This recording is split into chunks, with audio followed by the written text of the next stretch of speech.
Hello guys, welcome to the Talking News. Please subscribe, push like, hit that notification bell. And what we're doing today is we're going to be going over this Maleah Davis timeline.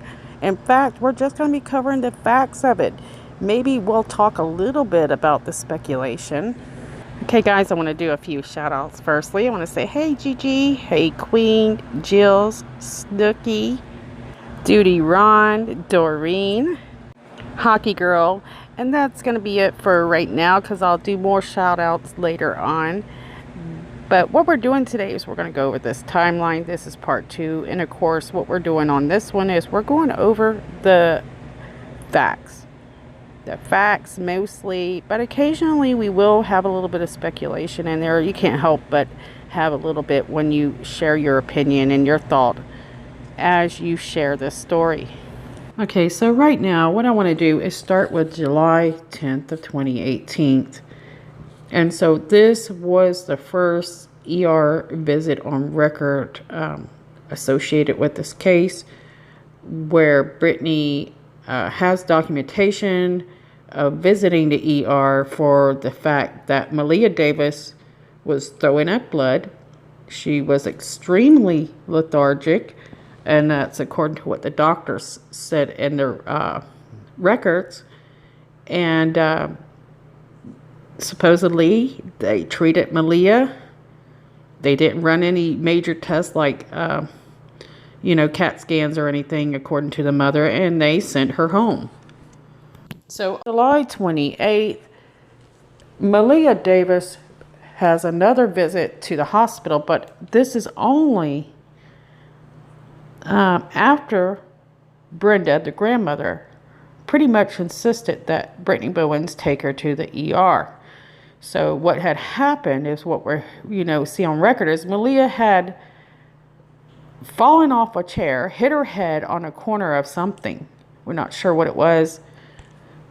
She called her mother, told her, she was living with her mother at the time. Her and her boyfriend, Darian Vince, both were living with Brenda at the time when this happened, and said, "Mom, what should I do? This is what happened," basically. And she says, take her to the ER. Now, when Maleah is at the ER, doctors, check her out pretty thoroughly, I believe. And they say, there's no way that something this serious was caused by just falling off a chair and hitting her head. So doctors did some tests. They find out that Maleah has a pool of blood just outside her brain. And something like this could be, potentially life-threatening. Bowens claims that her daughter, tells the doctor, says, well, she fell from her chair, she hit her head. But the doctors say, well, that wouldn't have caused the serious internal injuries, which required half of this little girl's skull to be removed. So let me I'm going to throw this picture up here for you. And this isn't hers exactly, but this gives you an idea of what they would have done. So they would have, cut a portion of her skull out, then replaced it. Well, I forget what they replace it with. And then they would stitch her back up. Now, the child would be required to wear a helmet 12 months to 24 months, which is a year to 2 years long. And every picture that we've seen with Maleah, she's not wearing that helmet. So that would be extreme neglect on both parents' part. That would be the biological father, Craig Davis, Brittany Bowens, plus Darian Vince. She doesn't ever have that helmet on. She's had, one picture with it? So it almost seems like these are people that are not capable of parenting. They're not smart enough. They're not responsible enough to be parents. Yet they are caring for children. And they're already dealing with questions of whether or not, these children are being taken care of. And that shows later on, because after Maleah Davis gets this injury, the CPS is called in, and in that documentation it has Maleah suffered traumatic brain injury with evidence of more than one injury while with her mother and her boyfriend, Darian Vince. It goes on to say that the explanations as to why she got this injury does not and is not consistent with the injury itself. Anyway, so around August 13th, the CPS does get involved, and it starts to get a little heated. So on August 14th is actually supposedly the initial placement with the DFPS. So there would be, hearings and court dates that the family would have to deal with, and this is happening while the child's in the hospital. So Maleah Davis had a lot of health issues, and there was a lot of mystery in those health issues. Now, the parents did have say-so over, the medical call for Maleah Davis, but CPS, basically, they were the legal guardians of both Maleah and her brother, or siblings is what it says here. Now, in between, the parents are, going to court while the child's, dealing with this. She's in ICU. And on August 22nd, Brittany and the biological father are ordered to appear in court. There they're ordered to provide, family contact numbers, and they had to show financial resources, and they were also made to pay child support. The court also named the guardian of the kids, which would have been Jared Woodfield. So during this period, the parents can visit Maleah with in the hospital with a sitter, and the parents cannot make the medical decisions, as I mentioned, for Maleah. But CPS was named the temporary managing conservator of the Davis children. But it is February 7th that Maleah and her brother are returned to the mother. And they say in the records that the kids are to be returned by February 15th of 2019. But they weren't returned until February 18th of 2019. So the kids are really in the care of the CPS. It's approximately about 7 months. So the judge gives the children back to Brittany Bowens, and she orders both parents. Now, there must be questions going on with the biological father as well, because she orders both parents to go to parenting classes. They're not just ordering Brittany Bowens, but they're ordering Craig Davis also to attend parental classes. Now, in the paperwork, they describe what Maleah Davis was like. And this description says that she was a happy child. She loves to watch cartoons, play with her siblings, and have her hair done. The primary goal with this case was to get the children united with the family. And so that goal was achieved. And they also didn't give this family complete custody back. They actually had monthly visits with CPS. So, but as you know, they're great liars and great manipulators, after seeing this case unfold. And also, so the next court date was set for May 22nd, which would be too late. Now, what we hear from detectives, once Maleah goes missing, Hellbrook says that having this brain surgery and having a loose piece of your skull is a serious business that requires constant care, constant evaluation by the parents, and put at risk for many other complications, because this is such a serious issue. And the parents were neglecting having Maleah wear that helmet.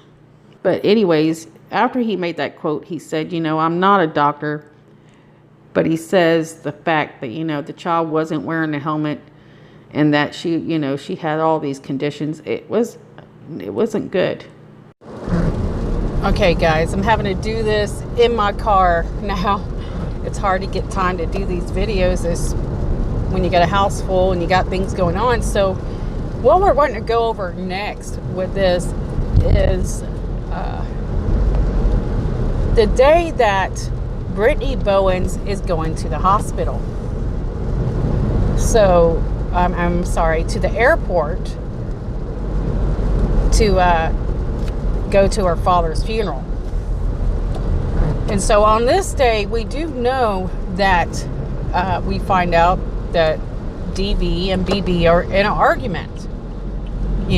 She has called him out, and this isn't the first time that she's had to call him out for cheating or messing with other people. But she calls him out, but this time she thinks he's gay. She finds out that he's sending nude pictures to what she thinks is a guy. But little does she know that actually it's not a guy, but it's a woman under a guy's name. And it was, and he did this under the suggestion of his mistress, which we'll talk about later. Okay, so that morning, about 7 a.m., the storyline starts where at 7 he is taking the kids. It's around 7 approximately, somewhere in between 7 and 7:40. He has taken he's supposed to take Maleah and her brother to daycare, and we see him return by somewhere between 7:40 something to 7:54. And when he returns, he only has he has a child with him that we hear that should have been left at daycare. And that child we see running behind Darian Vince is Maleah Davis. And she's wearing an outfit that she had wore. It's the same outfit she had worn the day before with the Mickey Mouse and the pink tutu. And as you can see in that photograph, you can see that Maleah Davis doesn't appear to be sick. I mean, you can be sick and still have some energy or whatever, but it just doesn't appear to me that the child is very sick in this image. Not only that, we're hearing rumors that he, according to Brittany's theory, that she did not know that Maleah was at the house.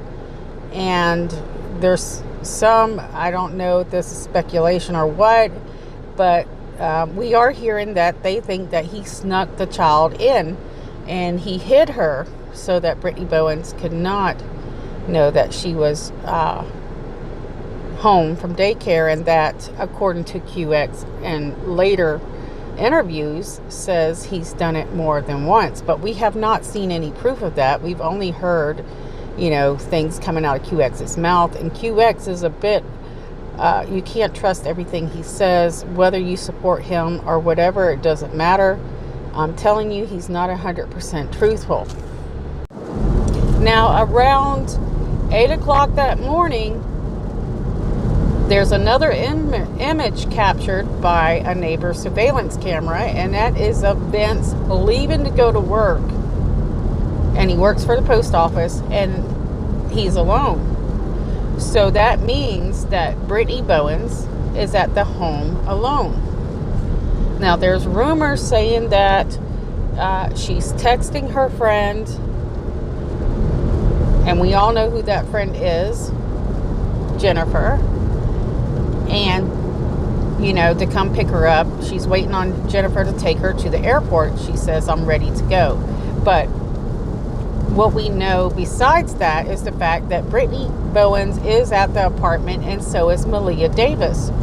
But Brittany Bowens says she is not aware that her daughter's there, and Vince is gone for a bit of time. How in the world would she not realize her daughter's in the apartment. So that sounds very suspicious to me. Something does not sound right, and most people do agree with that.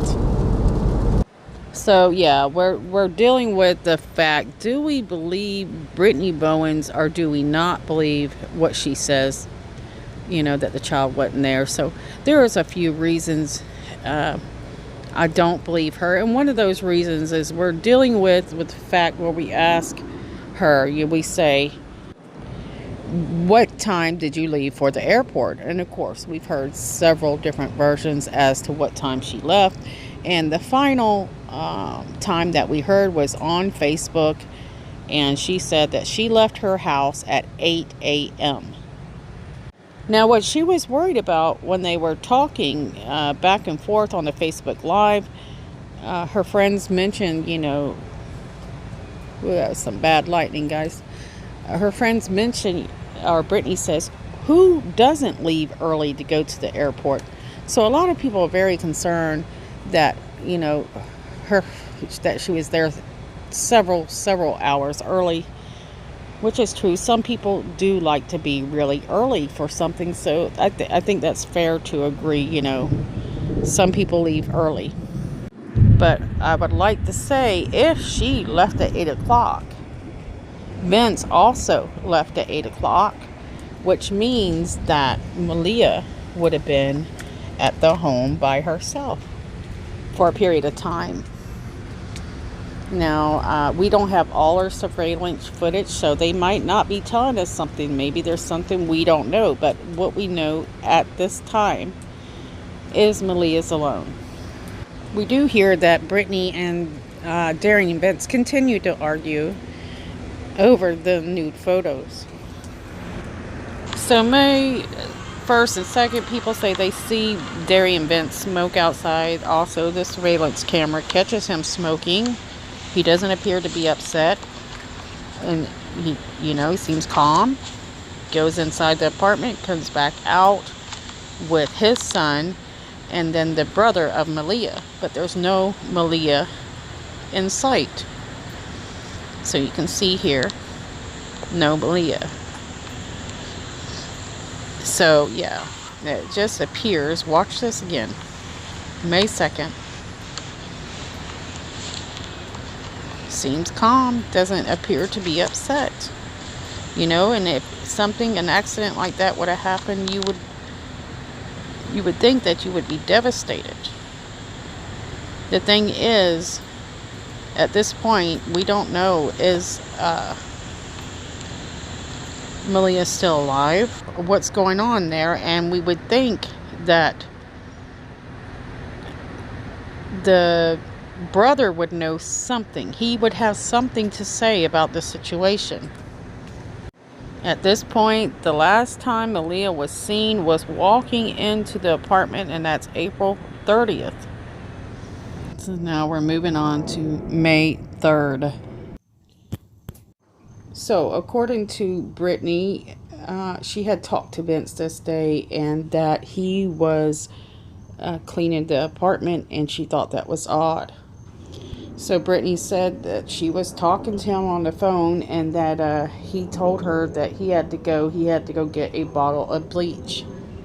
Now, this is the footage that QX, the activist, claimed that he got himself. Now, there's no timestamps on these images that I've gotten. Maybe you've gotten some with timestamps. Would you please put them in the comments below? But anyways, you can see Vince. He's actually walking out of the apartment with a laundry basket, and you can tell by the way his wrists are bent and the muscles are straining in his arm that it's a pretty heavy basket.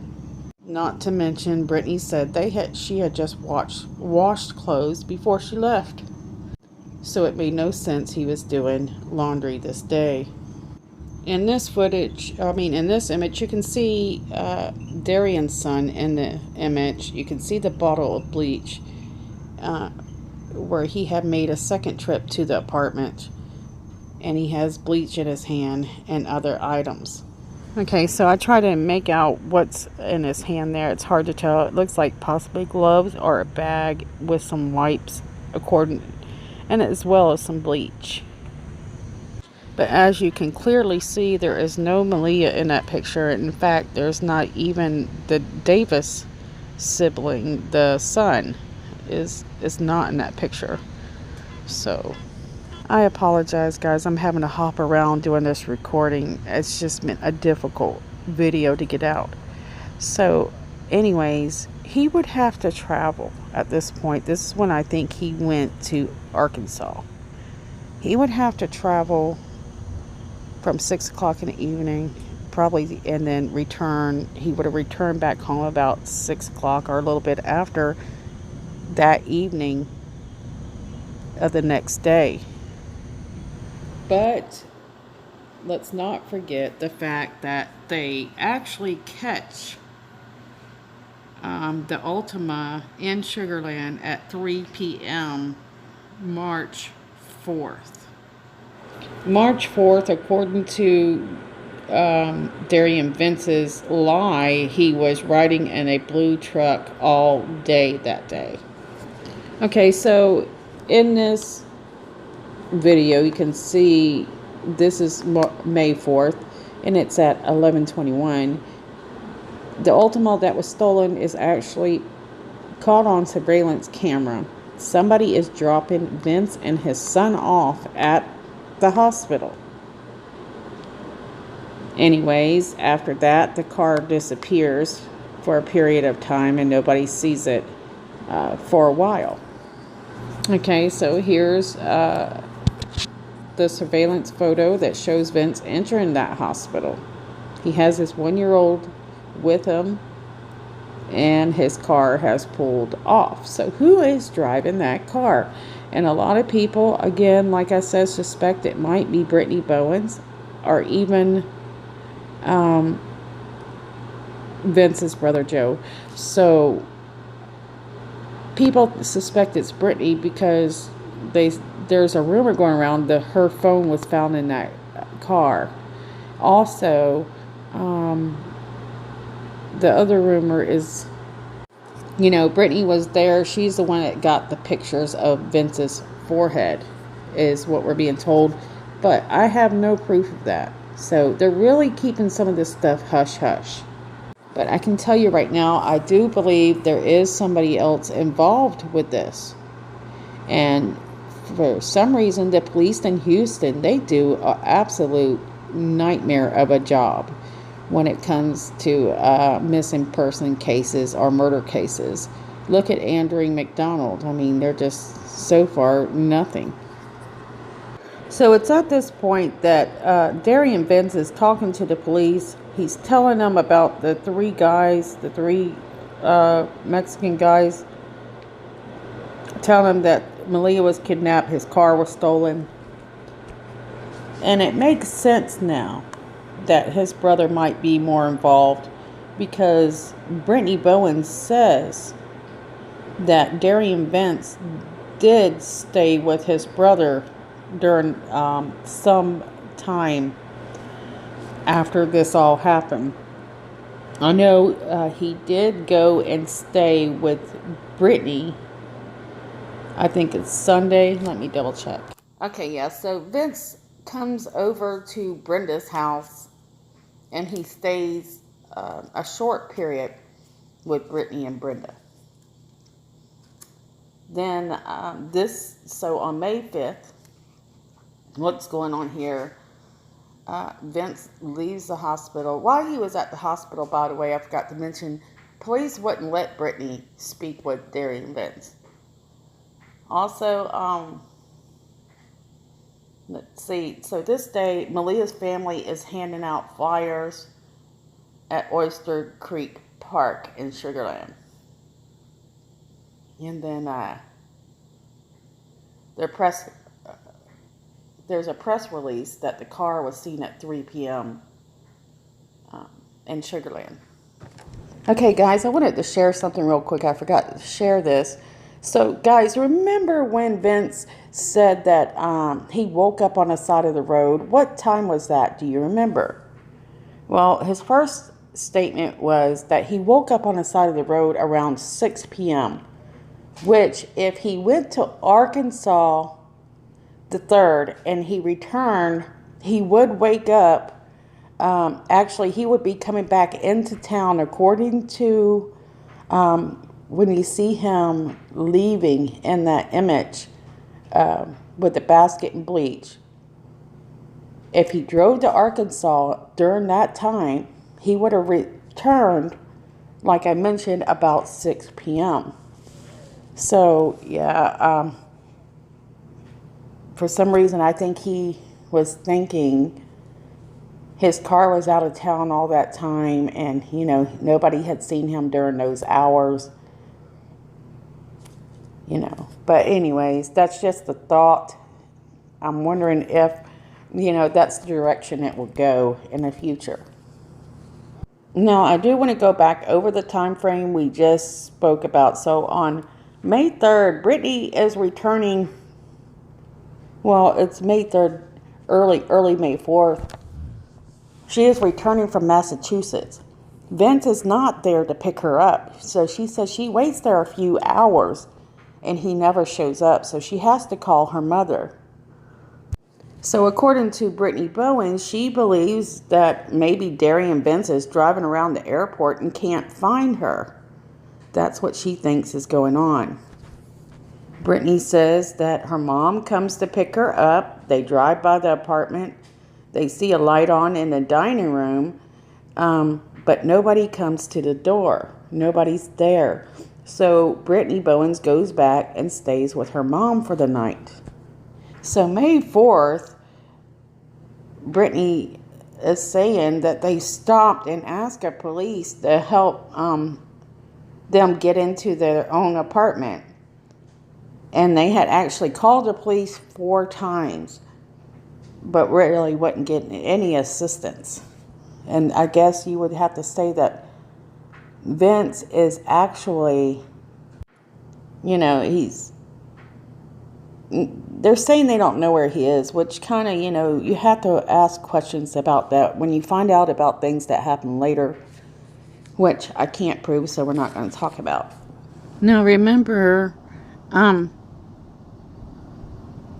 Craig Davis mentions that he goes over to the apartment, to Brittany Bowen's apartment, and he asks Vince to see his daughter. And Vince refuses to let him see his daughter. We see in the footage, Brittany told us that Craig Davis had the son but didn't have Maleah. But in May 2nd footage, we see Vince does have the brother with him of Maleah. So I'm thinking, and I'm not positive, that maybe Craig Davis comes over May 3rd to pick up his son, maybe. We don't hear why Craig Davis goes to the apartment, but asks to see Maleah. And Vince says, no, you can't see her. She has the flu. I don't want you to get sick, basically. So, yeah, look at this footage. You can see, you know, Brittany says, my son was with, you know, Craig, and Brittany's son was with Craig. But we see him this May 2nd in that footage. So at some time, Craig Davis picked up the boy and then brought him back. I don't understand what Brittany's saying here, so maybe somebody else knows more details on this. If you do, drop it in the comments below. But, you know, didn't Brittany say that Craig Davis had the boy? We know Vince took the kids to daycare and he brought Maleah back. So that is April 30th. What we were told is Craig Davis would have the boy. But we see on May 2nd, we see that the boy is still with Darian Vince. So I don't know what's going on with that, but it's something we should probably pay attention to. because that boy could be a witness. He is at least a witness for the timeline.